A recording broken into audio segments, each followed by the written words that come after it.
Hi, I'm Mr. Billy, and welcome to our very first video notes of the year. Our first video notes are on primary and secondary sources. What is a primary source? A primary source is a document or physical object which was written or created during the time under study. These sources were present during an experience or time period and offer an insider's view of a particular event. So a primary source is written during the time of an event occurring. So if you have a document from the Civil War, if it's a diary entry, that could be considered a primary source. We'll have more examples coming up. So types of primary sources. Original documents are primary sources. So this includes diaries, speeches, manuscripts, letters, interviews, news film footage, autobiographies, official records. It can be a lot of different types of media. It doesn't just have to be print. It can be videos, it can be photographs. It can be creative works like poetry, drama, novels, music even, and artwork. Relics or artifacts could be considered primary sources as well. Pottery, furniture, clothing, even architecture with buildings can be considered a primary source. Some specific examples of primary sources are something like the diary of Anne Frank. This was an account of an experience of a Jewish family during World War II, during the Holocaust, and it gives us a lot of insight to what was happening with them.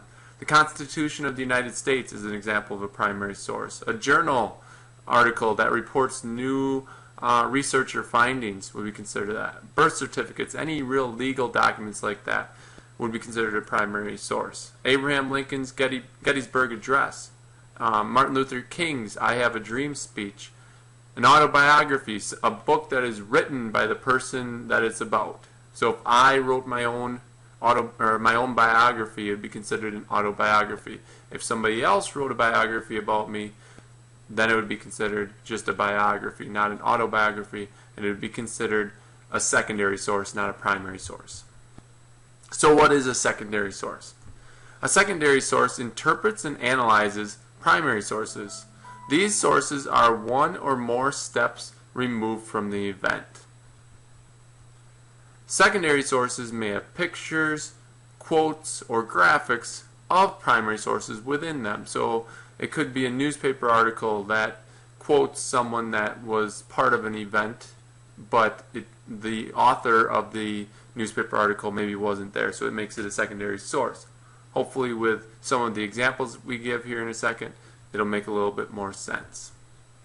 So some types of secondary sources. Our textbook would be considered a secondary source. There's a lot of useful information in there, but not a lot of it is first-hand account. You'll see some primary sources within it. You'll see some quotes, you'll see some pictures, some artwork, you'll see things like that, but it's all embedded within the textbook, so the entire textbook is considered a secondary source, secondhand information. Some magazine articles are considered secondary sources. Biographies, we talked about that, the difference between a biography and an autobiography. A biography is a secondary source, and then an encyclopedia would be considered a secondary source as well.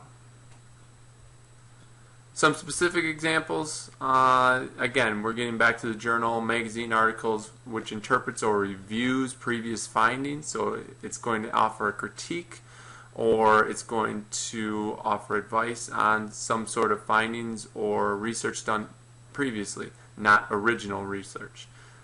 A history textbook, we just talked about that, and a book about the effects of the Civil War. So how can you tell if it's primary or secondary source? Magazine and newspapers, they have articles that can be a primary or secondary source. So within one newspaper you could have primary sources, you could have secondary sources.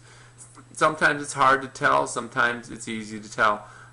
Just giving some pointers here, some examples, so that you can point it out a little bit better. If the article was written at the same time something happened, then generally it probably is a primary source. An example would be the articles written on Barack Obama's inauguration in 2009 are primary sources. The journalist was there, witnessed it, wrote about it. That's a primary source. Another example would be if a reporter in 2009 wrote about George Washington's inauguration using information written by someone else.